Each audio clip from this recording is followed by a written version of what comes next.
sejam muito bem-vindas, sejam muito bem-vindos. Estamos começando o JF Entrevista.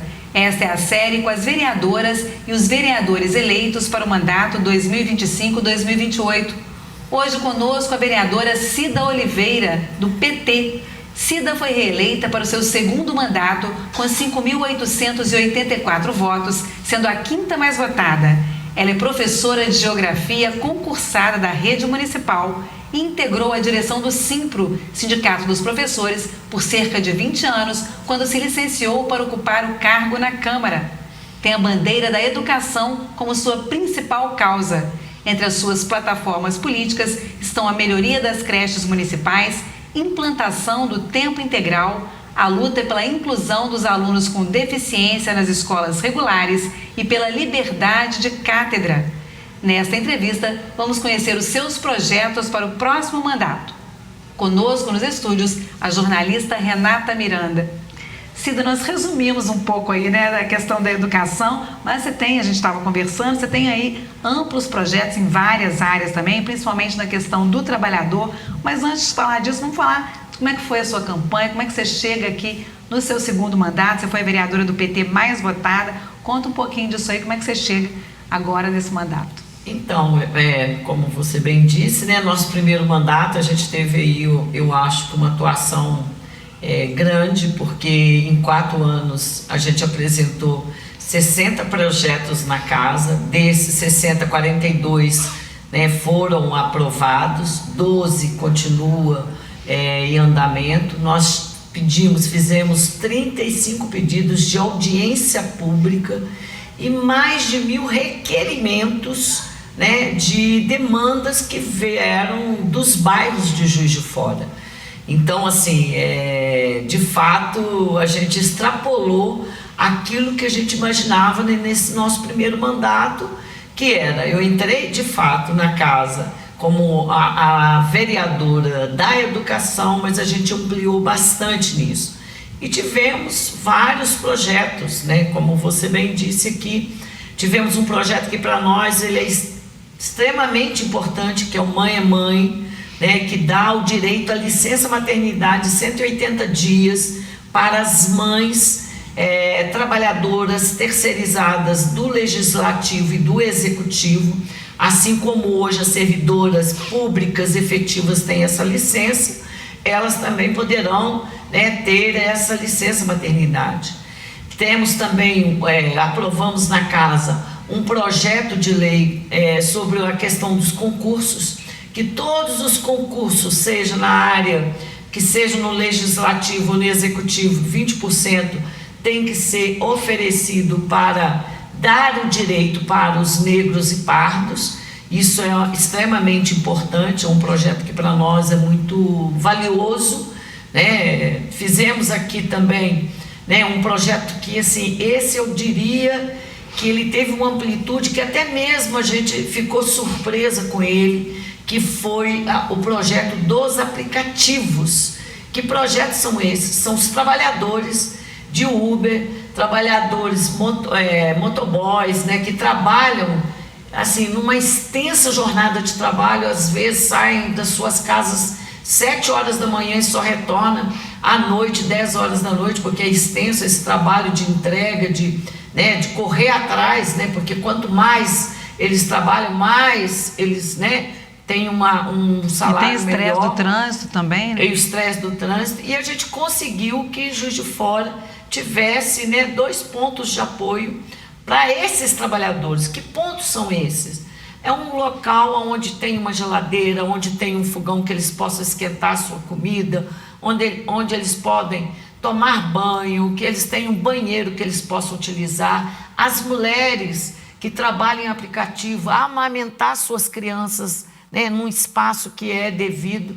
Um está ali na Fonseca Hermes e o outro lá em São Pedro. Esse foi um projeto que atravessou o Brasil, porque logo em seguida, em São Paulo, na campanha do Boulos, ele ficou sabendo desse nosso projeto, anunciou que ele faria a mesma coisa para São Paulo, e assim, tomou uma proporção que a gente atendeu vários ligações. Juiz de Fora foi pioneira, Cida, ou não? Outras cidades também têm? Não, tem outras cidades que têm o ponto de apoio. Eu não me lembro de todas as cidades aqui agora, mas tem sim outras cidades que têm. Mas do ponto de vista da amplitude que teve esse projeto pela localização, acho que pela cidade, né, por Juiz de Fora, ele foi muito, está sendo, não foi só, porque a nova legislatura no Brasil aí de companheiros que vão assumir a partir de janeiro, eles estão entrando em contato com o nosso mandato para saber quais são, que caminho a gente trilhou para que a gente pudesse aprovar esse projeto. Tivemos, lógico, né, uma oposição no momento da votação, dizendo que a gente ia quebrar o iFood. Imagina quebrar o iFood, porque o iFood que construiu da Fonseca Hermes, e nada disso foi verdade. Está lá os trabalhadores felizes, e a gente também feliz com a aprovação deste projeto, entendeu? Então, assim, são projetos valiosos. Agora, tivemos também projetos que para nós tinham um sentido muito valioso e que não foram aprovados, né, na casa, mas que uma das nossas pretensões é que no próximo período, né, do nosso novo mandato, que a gente assume em janeiro, a gente volta com esses projetos para a Câmara de Juiz de Fora. Vamos falar deles ainda, né, Renata? Com certeza. Eu gostaria que você nos relatasse, nos avaliasse, melhor dizendo, pós-eleição. A gente viu a formação de um cenário não só municipal, mas um cenário de forma geral, muito centro-direita. E como que vai ser o seu posicionamento e como deve ser um posicionamento da esquerda para ela não perder tanto espaço como está acontecendo? A esquerda precisa conversar de outra forma? Olha, a discussão ideológica, eu acho que ela é com respeito, né, às pessoas, às posições, que seja do centro-direita, que seja direita, que seja extrema-direita, né? Ela é feita de uma forma respeitosa, ideologicamente falando, eu acho que você caminha muito bem, né? O que não pode haver é a mistura e a desqualificação daquilo que você apresenta, daquilo que você fala, como às vezes a gente percebe, por ser uma mulher que está falando, aí vem uma tentativa de desqualificar. Eu espero, honestamente, que a gente tenha um novo cenário em relação a isso. Eu acho que hoje a Câmara de Juiz de Fora, ela tem está muito claro para mim a questão, a esquerda, o centro, a extrema-direita, para mim está certo, tá muito claro as pautas, né, porque elas são evidentes, as pautas, né, você percebe isso tranquilamente por aquilo que você apresenta na Câmara, né? Por aquilo que você traz de projeto, por aquilo que você fala, por aquilo que você defende. Então, não é só um cenário de Juiz de Fora, é um cenário de Brasil, né? Que nós estamos nessa polêmica, né? Eu poderia dizer isso, né? Do que é e o que defende a extrema-direita e a direita, né? Em relação a pauta da classe trabalhadora, né? Eles têm um discurso muito diferente daquilo que a gente defende, né? Daquilo que a gente quer, daquilo que a gente acha que é saudável para a luta dos trabalhadores e das trabalhadoras, que a gente tem que estar colocando isso na ordem do dia, né? Então, eu acho que nós temos uma Câmara nos próximos 4 anos com muito embate ideológico. E aí eu volto a repetir. Tomara que essa discussão ideológica ela fique no patamar das ideias, né? das posições políticas que cada um possa ter e do respeito daquilo que traz para o debate em plenário. Como é que vocês, né, o PT vem com 4 vereadores, está entre as maiores bancadas, né?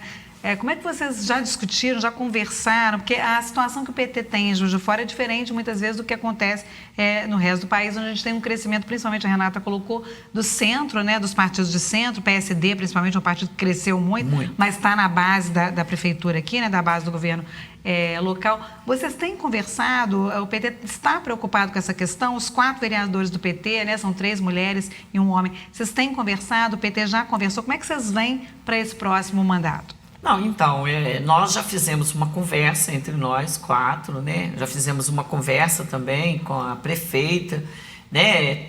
Tudo que a gente tenta trazer para o debate, tanto esse mandato que a gente está terminando dos 3, como o que vai começar dos 4, a gente tenta ir, né, de acordo com aquilo que o nosso partido defende, entendeu? Nós tentamos ir nessa linha, né? Às vezes pode ser que em um determinado momento alguma coisa não, né, pode não parecer que está, né, amarrado, mas a ideia, porque eu, por exemplo, eu sou filiado ao Partido dos Trabalhadores desde 1985. Então, a gente tem uma cartilha, né, a seguir partidária, porque nós não somos um partido, como é que dá o nome? De legenda. Nós não somos legenda. Nós somos um partido que ele tem um estatuto, que ele tem uma discussão, que ele tem um respeito, que ele tem pauta, que ele tem uma defesa. Uma história, né? E tem uma história. Para isso, a gente se constrói desta forma. E assim, nós temos disposição, nós 4, os 4 vereadores eleitos, né, que é o Juraci, a Laís, a Letícia, né, vamos, com certeza, estar numa linha da gente fazer com que o nosso partido tenha voz e tenha, de fato, aquilo que ele, ao longo desses anos todos, ele construiu. Como eu disse aqui, o partido não é uma legenda. A gente não está nesse partido por ter uma legenda para que a gente se eleja num período eleitoral. A gente tem uma história e tem um estatuto que ele deve ser respeitado. E por isso, né, a discussão entre nós, eu acho que ela vai ser a mais feliz, né, de todos os tempos, porque os 4 têm história dentro do partido. Ainda assim, Cida, desde na eleição de 2022, a gente até confunde, né? Tem eleição que a gente confunde. A municipal foi 20, né? 22. Eleição 2020, depois 2022, que foram as eleições nacionais, agora 24 novas eleições municipais. A questão da construção das lideranças dentro do próprio PT. Como que você percebe isso em nível tanto lideranças nacionais, estaduais e as municipais para as sucessões daqui para frente? Como eu disse, o partido ele é uma construção, né? E nós temos vários nomes em todos os níveis. Nós temos em nível local, tivemos excelentes candidatos a vereador. A nossa chapa foi excelente, com pessoas representando determinadas categorias. Como eu disse, ninguém ali nasceu do dia para a noite, eu sou vereador e estava colocando o nome. Então, a gente tinha liderança. Nós temos lideranças estaduais extremamente importantes, assim como federais e nacionais, né? Não é à toa que o nosso governo, o governo Lula, volta para o cenário político e é eleito numa conjuntura em que a gente percebeu que a classe trabalhadora estava perdendo por demais, né? Porque no governo anterior nós vimos quantas das reformas que hoje a gente tem no nosso cenário político de direito, né, do conjunto dos trabalhadores, o quanto que isso é maléfico para os trabalhadores, né? Então, assim, a gente tem uma construção. Eu acho que o Partido dos Trabalhadores, ele cresceu nessas eleições, entendeu? Eu acho que num cenário com muita dificuldade, porque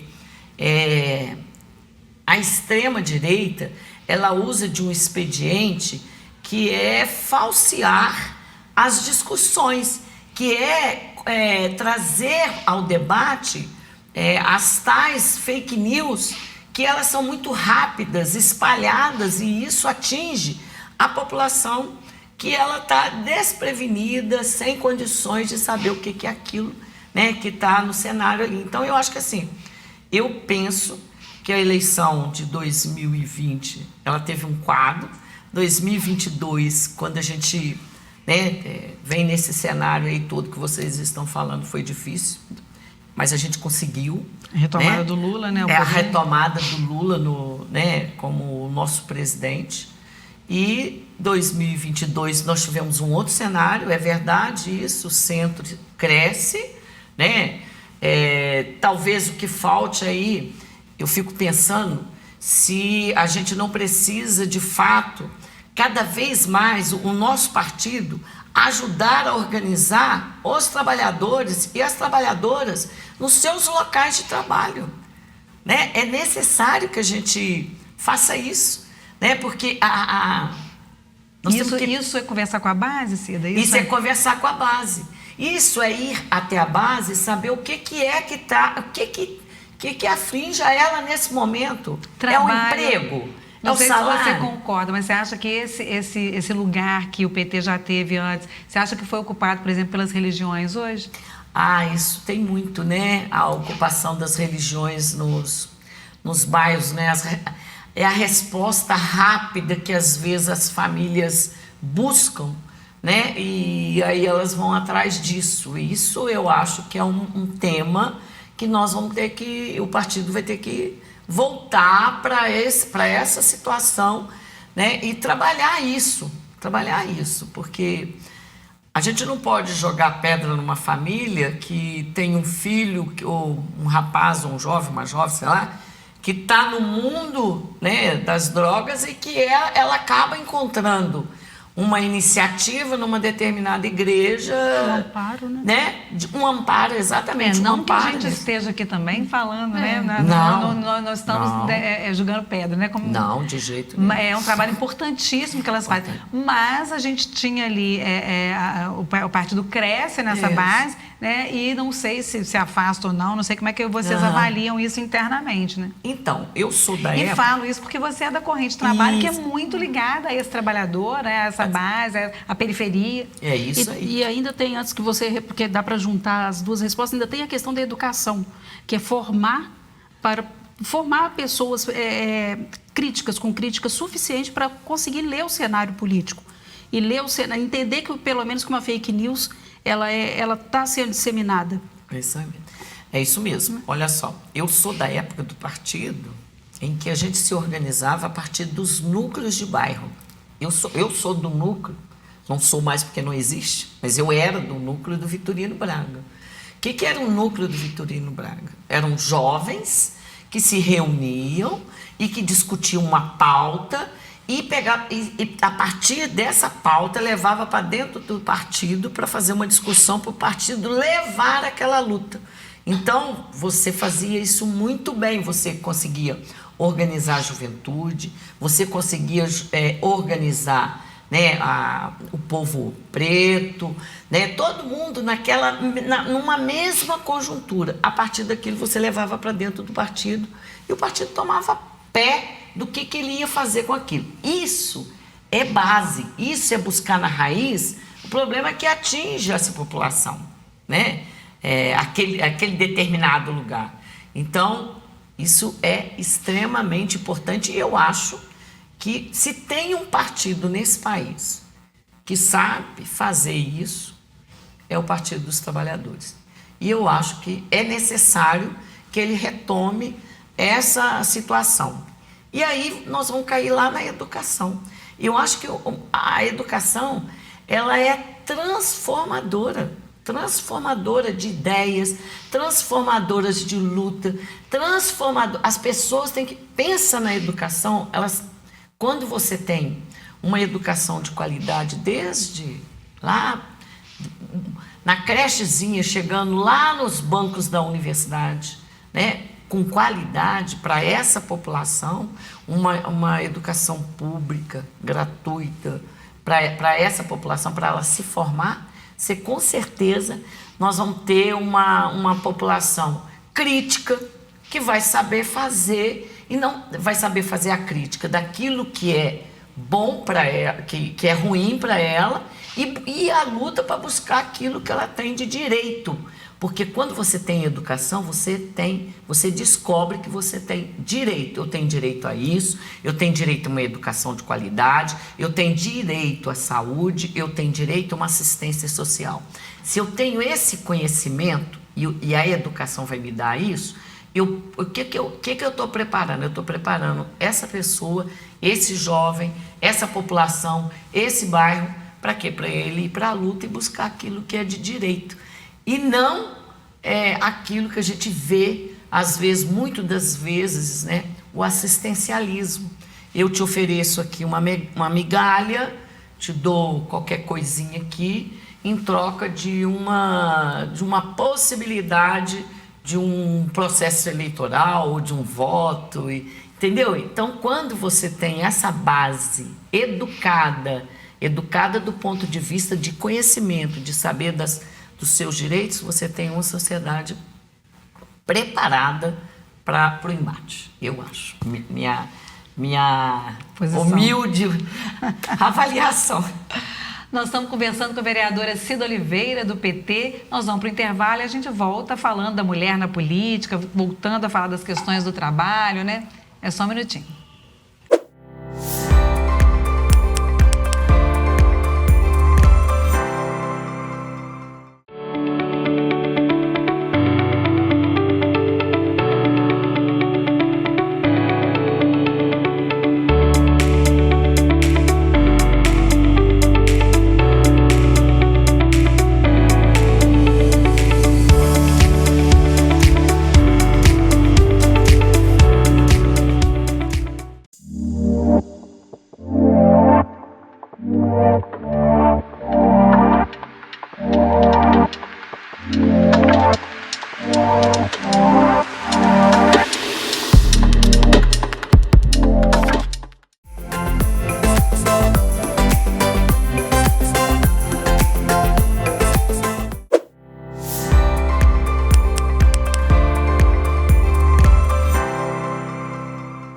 Olá, estamos de volta com o JF Entrevista, nossa série entrevistando os vereadores e vereadoras eleitos para o mandato 2025-2028.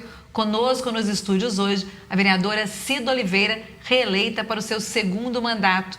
Renata Miranda, começa esse bloco. Cida, a gente terminou o bloco anterior falando dessa mobilização da esquerda e principalmente do PT.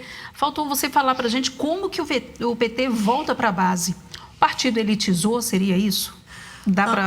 Não, eu acho que não. Eu acho que o PT tem que voltar para a base. Qual base? Para os trabalhadores. Então, por exemplo, se tem uma fábrica num determinado bairro, o PT tem que estar lá conversando com esses trabalhadores. O que aflige esses trabalhadores? Por exemplo, eu acho que tem um grande debate aí, que é o 6 por 1. Correto? Hoje a gente tem, eu não me lembro aqui a empresa, mas hoje nós temos uma empresa que está em greve. Por causa de quê? Por causa do pedindo o fim do 6 por 1, 6 por 2. Então, o PT vai voltar para a base se ele fizer isso. Ele tem que estar na porta da escola conversando com a juventude. Ele tem que estar nas fábricas conversando com os trabalhadores. Ele tem que estar nos ônibus conversando com os usuários do transporte público.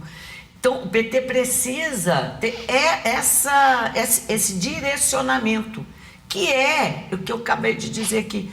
A fundação do Partido dos Trabalhadores foi a partir disso. O Partido dos Trabalhadores não é um partido cartorial. É um partido que foi fundado a partir do quê? A partir de filiações das pessoas, dos trabalhadores, daqueles que viam na esperança o Partido dos Trabalhadores para levar sua luta. E, portanto, por isso ele é um partido o maior, né, da América Latina, perdendo assim talvez para um ou outro aí. Aí vamos voltar para isso aí, puxa outra questão. É difícil falar com esse trabalhador quando você tem uma sociedade muito pouco coletiva, muito voltada para o individualismo. E aí talvez você tenha dificuldade de falar isso porque você vive no movimento sindical, né, Cida? E o seu voto, a gente está na Câmara há muitos anos, o seu voto era, a Cida vai ser reeleita com certeza, porque a Cida tem a base dela, e a sua base é sindical, né? Muito dentro do próprio sindicato dos professores. Como é que você vê isso? Você ainda tem essa força sindical? Como é que esse sindicato conversa com as novas juventude, por exemplo, com as novas, né, gerações que vêm, diante de um mundo em que o trabalho também está se modificando, né? Você tem inteligência artificial, você tem... Como é que se conversa com as novas gerações diante de uma situação que você não tem sindicato, que você não tem, né, não tem coletividade? Estou falando assim, bem para o futuro, né? Uhum. É o que a gente vê por aí. Não e sei se você vê essa realidade. Com um complemento, né, Marisa? Depois da reforma lá de 14 de 16, enfraqueceu o sindicato. E daqui para frente? Por isso nós temos, aí começando pelo final da sua pergunta, depois eu vou pegar na sua, por isso que nós temos que revogar imediatamente a reforma trabalhista. Porque foi a reforma trabalhista que trouxe, que foi aprovada no governo de Michel Temer, né, o golpista, a gente sabe disso, lá em 2017, que tira a importância do sindicato, por exemplo, num processo de rescisão dos trabalhadores. Hoje o patrão pode te chamar num cantinho, num escritório e fazer sua rescisão sem que você passe pelos sindicatos. Isso é um prejuízo enorme, porque a gente sabe muito bem que determinadas categorias vão fazer determinados acordos, achando, categoria ou pessoa, ou trabalhador, achando que está fazendo o correto e, na verdade, está abrindo mão, às vezes, de algum direito num processo de rescisão. Então, nós precisamos imediatamente revogar essa reforma trabalhista. E aí, eu volto aqui no sindicato. Os sindicatos que continuam esse debate com as suas categorias, demonstrando isso, o prejuízo que tem na carreira, na convenção coletiva de trabalho, esses sindicatos ainda hoje têm essa confiança dos trabalhadores, entendeu? Tem essa confiança. Por exemplo, eu vou dar um exemplo do nosso sindicato, o Sindicato dos Professores de Juiz de Fora. A gente conseguiu, apesar da reforma trabalhista não permitir que o patrão vá junto com o trabalhador ao sindicato para fazer a rescisão, a gente conseguiu fazer com que o sindicato vá até a escola e faz, junto ao trabalhador, a sua rescisão de trabalho. Então, eu acho que os sindicatos, ao contrário, acho que todos os trabalhadores que estão me ouvindo neste momento têm que olhar para a sua representação, né, que aqui são os seus sindicatos, e olhar para eles com perspectiva. E não é difícil de dialogar com os trabalhadores. Eu vou dar um exemplo a vocês. Na campanha, agora, eu tive em porta de fábrica, discutindo com os trabalhadores, falando com eles o que o nosso mandato pensa, o que o nosso mandato quer em relação a estar junto com eles. E eu, assim, teve fábrica que os trabalhadores reconheceram a vereadora Cida, porque a vereadora Cida passou 4 anos indo lá. Eu não fui lá só no dia da eleição, porque eu estava lá apresentando o meu nome para a reeleição. Eu já tinha ido lá, então eu já era conhecida. Teve 2 fábricas, eles me chamaram para eu ir lá dentro conversar com os trabalhadores, para eu falar, né, fazer uma análise de conjuntura, entre aspas, né, do que está colocado para nós aqui e apresentar para eles uma perspectiva, né, de luta, de conquista, né, que não dá para a gente ficar esperando, né? Vamos tentar exemplificar aqui algumas vitórias, e não sei se isso foi por meio do sindicato. Esse projeto que você citou no início do programa a respeito dos aplicativos, né? Isso veio de você ou foi uma luta via sindical, via associação dessas pessoas que trabalham, desses motoristas de aplicativo, que tiveram que se unir em uma associação, né? Exatamente. Já existia a associação e o sindicato dos taxistas, e vieram esses outros profissionais de aplicativo que viram que também tinham que se unir em associação. Isso. Exatamente. Esse projeto nosso, ele foi construído, nós, junto com os representantes de trabalhadores. Então, quando o projeto ficou pronto, a categoria, o seu representante estava conosco, olhando aquilo que de fato era necessário e importante, porque a gente não consegue fazer sozinho um projeto, você precisa estar dialogando, né, junto com os trabalhadores. Eu vou dar um exemplo que aconteceu com o nosso mandato. Eu me lembro, não sei se 2021, 2022, eu não me lembro aqui o ano, mas os trabalhadores, né, da Cesama estavam em campanha salarial. O que o nosso mandato fez? Nós fomos lá para a porta da Cesama, junto com os trabalhadores, e fizemos um movimento em Juiz de Fora, saímos lá de cima do bairro São Mateus, viemos para Rio Branco, numa reivindicação legítima naquele período de uma campanha salarial, de reajuste, outras demandas. Entendeu? Então, assim, não é difícil você caminhar junto com esses trabalhadores, né, nas suas reivindicações. Então, eu dei aqui o exemplo, né? Você me perguntou, a associação construiu junto conosco o nosso projeto. Tanto é que no dia da aprovação eles estavam aqui na Câmara, todos, né, fizeram aqui um movimento e foi aprovado. Outro exemplo aí, a Cesama. E assim a gente vai construindo, né, a luta de um mandato que tem que ser um mandato comprometido com a luta, né, e com os direitos dos trabalhadores e das trabalhadoras. Na pergunta eu tinha colocado falar com as novas gerações. Você acha que vocês conseguem, com esse diálogo, chegar às novas gerações? Eu acho, mas assim, as novas gerações, você tem que começar com elas lá no ensino médio e vir, né, trazendo ela para o movimento estudantil, né? E nós estamos falando vamos falar, né? Nós estamos falando de gerações que não viveram a ditadura. Não viveram. Né? Que já muitos deles nasceram quando o PT estava no poder. E aí a gente teve uma mídia também que colocava a questão da corrupção dentro do partido, uma nova geração que não foi criada dentro desse ambiente sindical, dentro desse ambiente que tinha as mesmas bandeiras do PT, né, Cida? Exatamente. Hoje quem vota essa juventude, esses jovens que estão chegando nesse processo, eles não viveram momentos que eu, por exemplo, vivi em tempos atrás, né? Em outros governos, as dificuldades, eles não conseguiram perceber isso, né?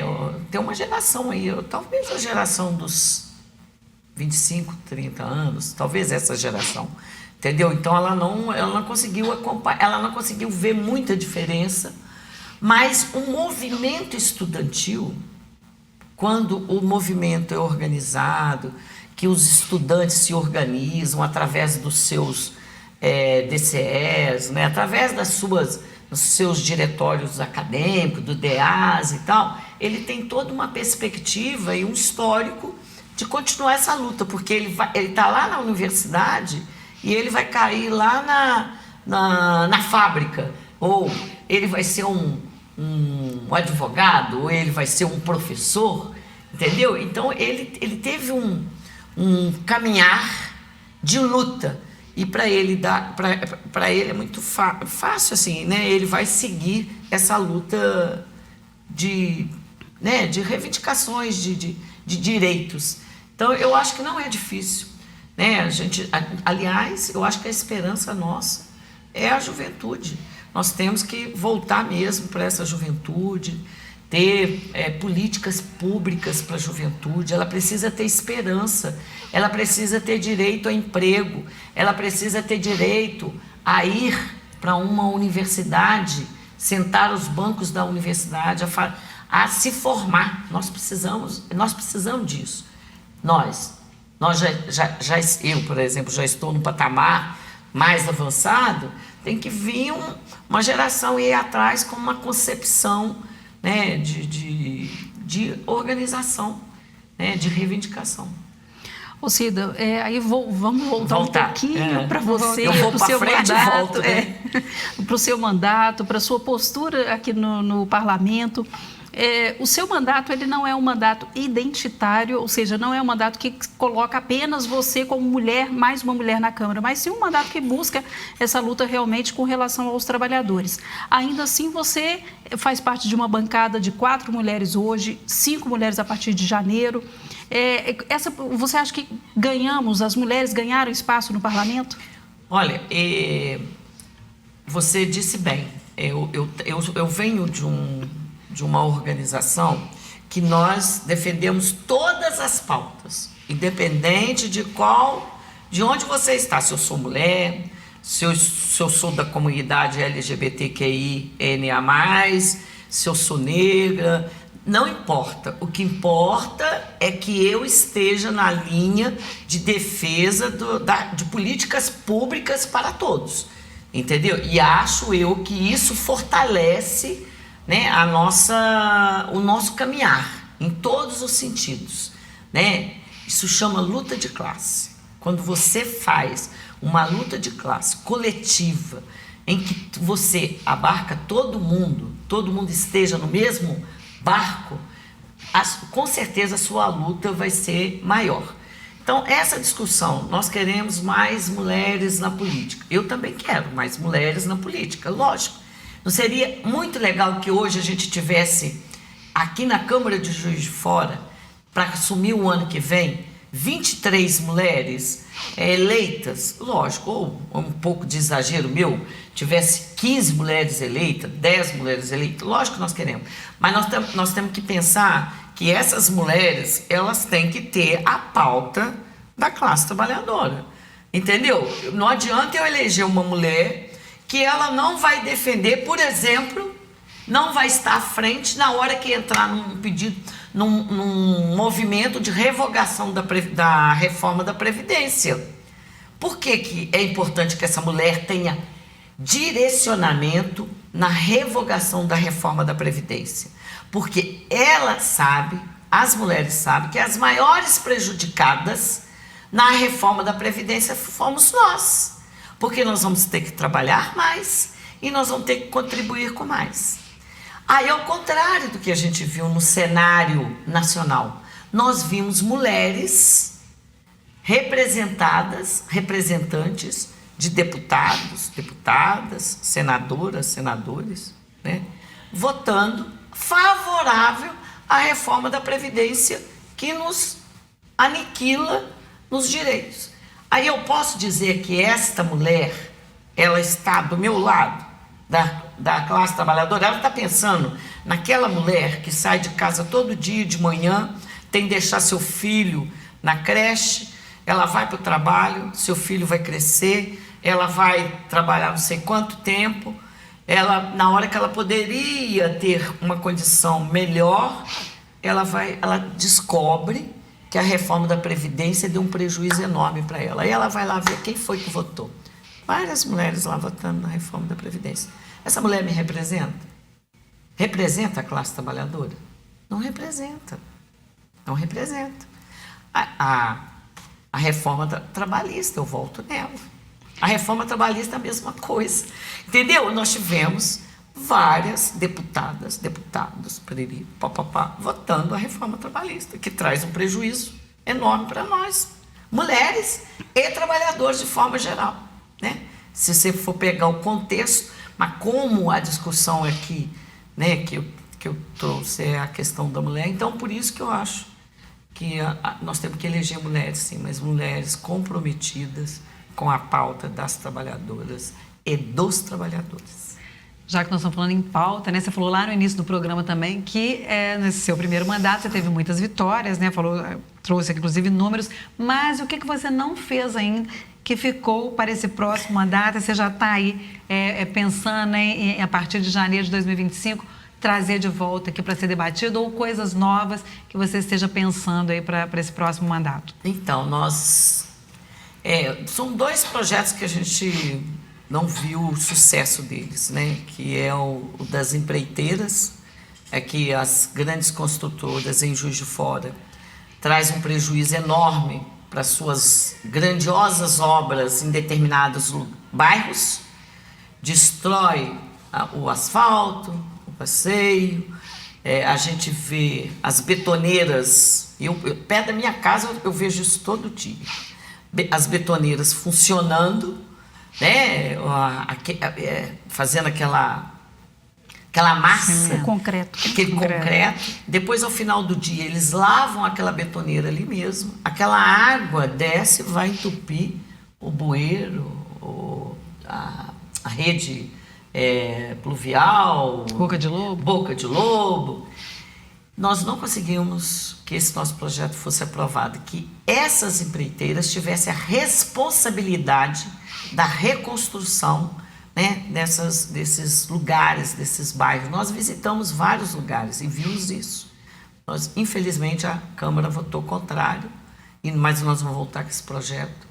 Da arquitetura hostil, que é outro projeto para nós que a gente acha que foi um erro, né, que afasta as pessoas, os moradores de rua, afasta não só os moradores, até mesmo ela penaliza determinadas pessoas que vão caminhar pela cidade, porque usa uma arquitetura, por isso o nome hostil, né, são espetos, grade, né? Agora eles estão fazendo até uma coisa mais bonitinha, estão colocando uns vasos de flores para que a pessoa não possa parar ali debaixo daquele lugar, descansar ou até mesmo esconder numa chuva, né? Aqui o Parque Alfred, basta a gente dar uma olhada ali nos bancos, os bancos têm divisória, então uma mulher que está amamentando, que quiser parar ali e amamentar seu filho, ela vai ter um pouquinho de dificuldade. Esse projeto foi muito debatido aqui, né, Cida? Muito debatido. Porque as pessoas também, o ideal seria que viesse com alguma questão mais social, mais ampla, para que resolvesse esse problema da rua também, né, Cida? Das pessoas que estão ali, sejam usuários de droga, né, sejam pessoas que estão em vulnerabilidade, né? Como é que você vê essa questão? Tem que ter políticas públicas, né? As pessoas ficam assim, nossa, olha, Juiz de Fora aumentou tanto os moradores de rua. Juiz de Fora, no Brasil, aumentou. Se a gente for para todos os lados aí, a gente vai ver uma quantidade enorme de pessoas morando na rua. O que elas precisam? Elas precisam de moradia, elas precisam de emprego, elas precisam disso, né? Elas precisam ter dignidade para viver. Dignidade para viver passa por isso, né? De você ter o direito de você receber seu salário no final do mês, ir no supermercado, fazer sua comprinha, levar para sua casa, ter uma moradia, uma cama em que possa descansar, e não uma pessoa ficar morando na rua. Mas não é Juiz de Fora, é Brasil, né, gente? Eu estive em São Paulo e eu fiquei apavorada de ver a quantidade. Então, é preciso que tenha uma política imediata com relação a isso, né? De distribuição de renda, né? Quem sabe?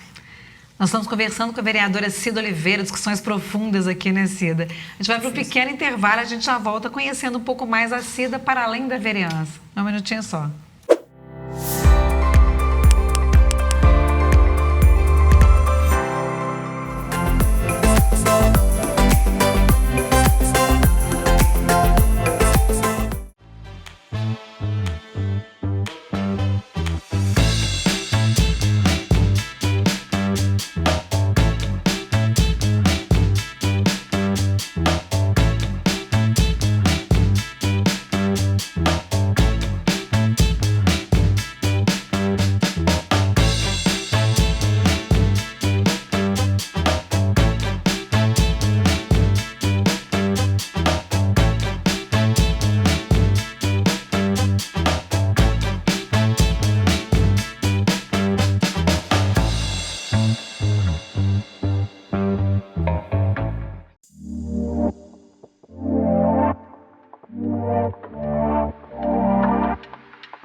Olá, estamos de volta com o JF Entrevista, realizando a série com as vereadoras e vereadores eleitos para o mandato 2025-2028. Estamos hoje conversando com Cida Oliveira, ela que foi a vereadora mais votada do Partido dos Trabalhadores. Começamos com uma discussão super filosófica aqui, né, Cida? Falamos um pouco de tudo. lá do início do PT, falamos do momento atual. E agora a gente quer saber quem é a Cida, né? A Cida que veio lá de Torreões, entrou para o Partido dos Trabalhadores em 1985. Mas como é que era essa Cida, que já foi comerciária? Conta um pouquinho disso pra gente. Então, aliás, o papo tá ótimo, né, gente? Eu acho que a gente ficaria aqui umas 2 horas falando, porque tem coisa, hein? Você já teve que adiar até compromisso, né? Já tive até que adiar compromisso. Olha só, então, a Cida, como você disse aí, né, eu nasci em Torreões, filha, né? Sou eu e mais 4 irmãos, né? Tivemos assim uma trajetória de filhos da classe trabalhadora, né? Que nada foi fácil na vida, a gente sempre teve que fazer uma batalha muito grande. Minha mãe ficou viúva muito cedo e teve que batalhar para criar os 5 filhos. Você imagina isso em 1971, né? Que naquela conjuntura lá atrás eles achavam que a mulher, no caso da minha mãe, ela tinha que distribuir seus filhos, né? Eram 5 filhos? Eram 5. E na concepção deles, ela não teria condições de criar. E ela batalhou. Então, eu acho que a minha característica de batalha, eu acho que é muito dela. Foi muito dela. Eu aprendi com ela. Que a vida teve que, né? A gente teve que batalhar para sobreviver mesmo. Porque não era fácil as condições. Aí eu vim morar no Vitorino. Imediatamente, logo assim que eu cheguei no Vitorino, eu me filiei. Eu me lembro que meu irmão chegou para mim e falou assim: "Ô Cida, tem um partido aí que é o Partido dos Trabalhadores. Por que você não... Vamos filiar?" Eu falei: vamos filiar. E aí nós filiamos ao Partido dos Trabalhadores. E isso já era abertura, né? A gente está falando do fim da ditadura, ainda não 82, mas ainda era 85, né? E a gente tinha todo um cuidado. Eu me lembro que antes de fazer essa trajetória de filiar ao PT, a gente tinha reuniões de grupo jovem, que a gente fazia discussão, mas não podia aparecer qual discussão política a gente estava fazendo. Então a gente vivia isso, a gente discutia que a gente queria uma sociedade melhor, né, onde as pessoas pudessem viver melhor. A gente já falava de emprego, a gente já falava de escola, de educação, lá antes de filiar. Aí me filiei ao partido. A partir dali, entrei no núcleo do Vitorino, começamos uma discussão. Do núcleo, eu morei muitos anos no Vitorino, fui trabalhar no comércio, né? Trabalhei no comércio por um tempo grandioso. Tive uma disputa, né, no comércio de uma eleição dos comerciários. Foi aí que eu acho que a gente teve um processo grande, né, de deslanchar naquele momento. Você né? foi dos sindicatos comerciários? Não, eu não fui. Nós montamos uma chapa de oposição ao sindicato que, na época, era uma outra direção. Né? E nós fizemos essa chapa, eram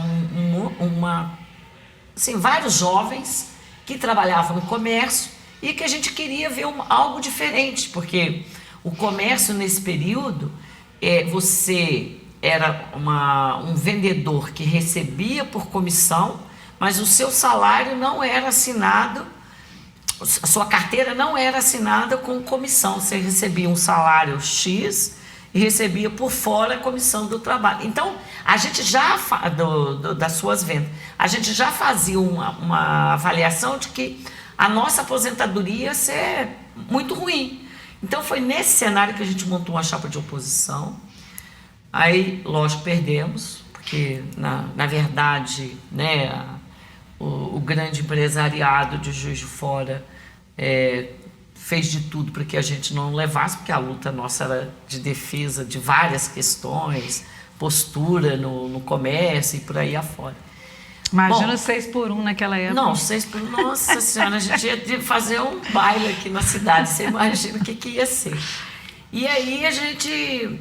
Bom, nós perdemos a eleição, eu perdi o emprego, lógico, porque eu fui oposição, perdi o emprego. E nisso que eu perco o emprego, eu abro um bar para que eu pudesse sobreviver, mas também não deu certo, e fui para a faculdade à noite fazer geografia, porque era a oportunidade, o curso de geografia. Primeiro curso noturno, né? Primeiro curso noturno de geografia. Aí eu fui fazer geografia à noite na Universidade Federal. Assim que eu entrei na universidade, comecei a fazer geografia, eu já comecei a pegar contrato no Estado e comecei a trabalhar, né, no Estado. Logo em seguida eu me formei, passei no concurso da prefeitura como professora de geografia, fui para o sindicato dos professores, trabalhava na rede privada e na rede pública, né? Sou efetiva da rede pública, sou ainda trabalhadora, professora da rede privada e licenciada. E daí as pessoas chegaram à conclusão, o Betão era o nosso vereador aqui em Juiz de Fora, o Betão ganha as eleições para... Você conhece o Betão, que hoje é seu companheiro, na luta sindical? Na Betão, luta, né? Betão que é deputado estadual. Isso, conheci Betão no movimento de oposição dos comerciários, quando eu estava nessa disputa dessa chapa junto com outros companheiros, foi aí que eu conheci o Betão. O Betão que também é professor, né? Que também é professor, né? De geografia, por coincidência. Professor de geografia, que é meu companheiro hoje.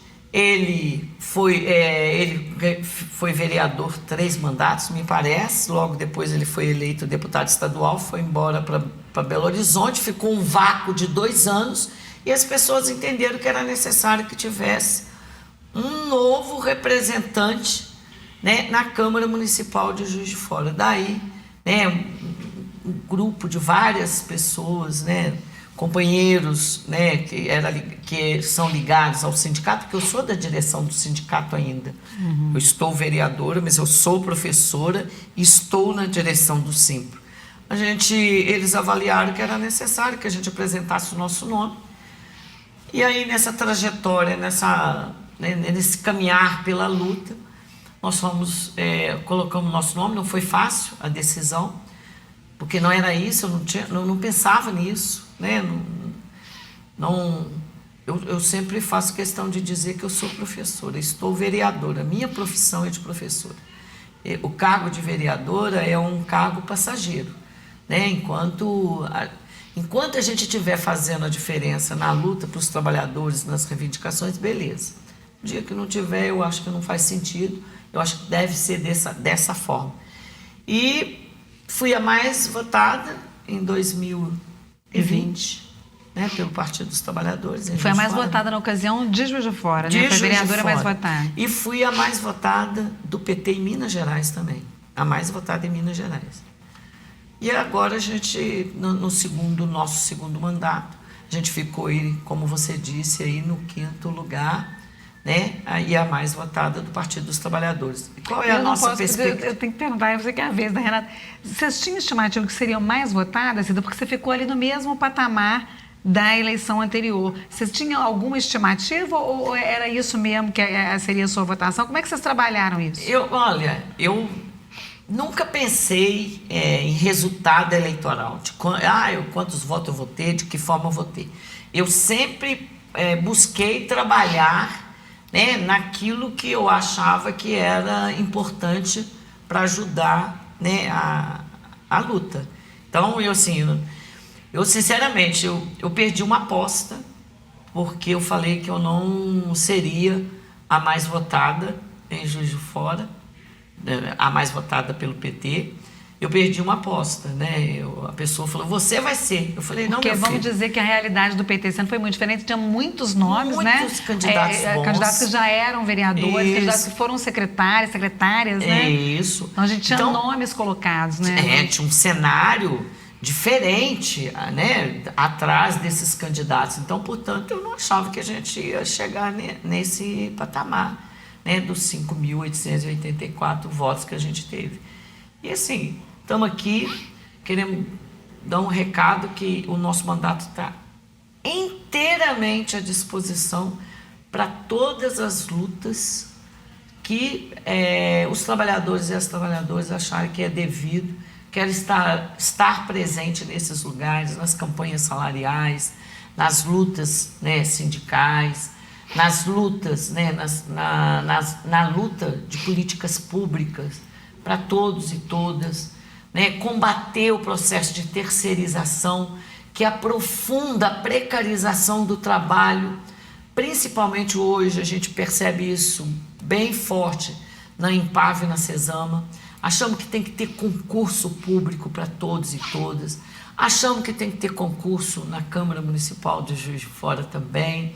Entendeu? Para quê? Para que a gente tenha trabalhadores públicos, políticas públicas com qualidade a partir de trabalhadores efetivos públicos nas suas carreiras, nos seus lugares. Isso é bom para nós, é bom para o trabalhador e é bom para a população, em que você vai ter, né, políticas públicas, um serviço, aliás, eu estava tentando achar a palavra, serviço público de qualidade, entendeu? Então, acho que é isso que a gente espera, continuar combatendo aonde houver perspectiva, proposta de privatização, como, por exemplo, a gente está sabendo aí da privatização que o Zema está querendo fazer na CEMIG.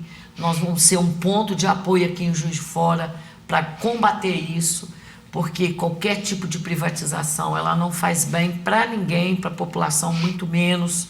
A gente sabe disso, né? Nós já trouxemos relatos para dentro da Câmara de empresas que foram privatizadas por aí afora pelo Brasil. E qual foi o resultado?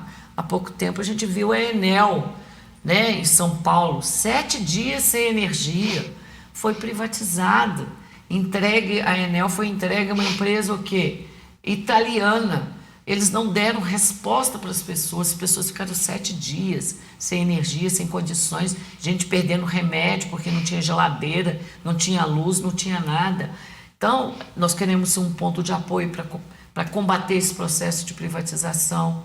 A entrega do João Penido para as OS, que a gente sabe que a intencionalidade do governo estadual ainda é essa. Nós fomos e queremos continuar como ponto de apoio para essas lutas, entendeu? Cida, respira política 24 horas ou você consegue ser a Cida fora da política?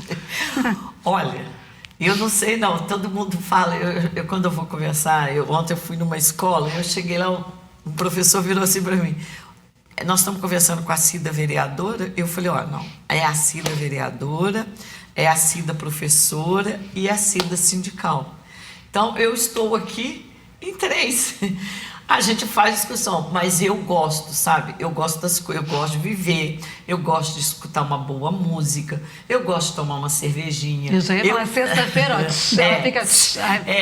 eu gosto de bater papo com os amigos, né? Lógico, assim, é evidente, eu gosto de um bom filme, por que não, né? Se tiver um bom filme pra gente ver, nós estamos lá para ver. Não, a Cida também gosta disso. Adoro dançar, amo dançar, gosto do samba, gosto de um rock, e a gente vai tocando. Porque você me faz um mexidão, né? Você leva, já falou, é botafoguense. Botafoguense. Né? Já falou que vai estar num churrascão. Vou estar num churrascão no sábado, no meu Botafogo lá para Vitória, e vamos que vamos. Essa Cida também tem que ter alegria, né? Você consegue levar numa boa esses dois lados, a luta e também a diversão e o entretenimento. Tem que levar, né, gente? Porque senão você pira o cabeção. Senão você não dá conta, né? Porque a pressão, né, é muito grande, né? O lugar que a gente ocupa, ele exige da gente uma responsabilidade muito grande. Só para a gente não deixar de perguntar isso, a gente sabe que você sempre faz dobradinha com o seu companheiro Betão. E para o futuro? Betão, candidato a deputado federal, e Cida, deputado estadual? Olha, tanto eu quanto o Betão, nós somos de uma organização, né, uma força política. Todas as nossas decisões, assim como eu fui candidata a vereadora em 2020, ela passou por essa discussão, junto com os colegas, junto com, né, sindicalistas, né, movimentos sociais. O nosso futuro passa por essa discussão. Então, a gente empresta o nosso nome, né? A gente entrega o nosso nome para as lutas. Então, o futuro a gente, com certeza, vai fazer essa discussão entre as pessoas. Não é decisão pessoal, em hipótese nenhuma, de nenhum de nós dois. Você já falou um pouco com o seu eleitorado, mas queria que você falasse para aquela Câmara e dissesse o que o eleitor da Cida, a eleitora e o eleitor da Cida podem esperar de você nesse mandato que chega em janeiro de 2025. Eu deixo um recado aqui, que eu acho que eu já até falei ele aqui no começo da nossa entrevista, né, no meio. Deixo aqui um recado grandioso, né, de que conte conosco, né, para tudo e para todo, para tudo aquilo que a gente acha, né, que é necessário, que é preciso que a gente tenha uma voz, né, não sozinha, tá? Porque uma voz sozinha, a Cida sozinha, não vai a lugar nenhum. A Cida, ela é acompanhada por todos e todas, né? As pessoas têm que estar junto com a gente, né, nessa luta. Então, é o nosso recado. 2025 a gente estar à frente de todos os embates. E assim, acho que a principal pauta, a principal discussão, a principal é que nós estamos aqui para defender os direitos e as conquistas dos trabalhadores e das trabalhadoras. E até breve.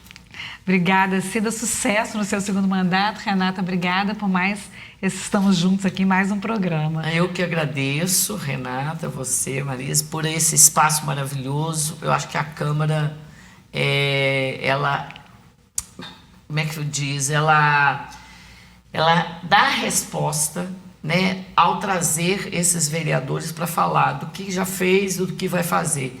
Então, eu acho isso muito importante. Obrigada, Cida. Esse foi o JF Entrevista. A gente fica por aqui. Eu espero você no próximo programa. Até lá.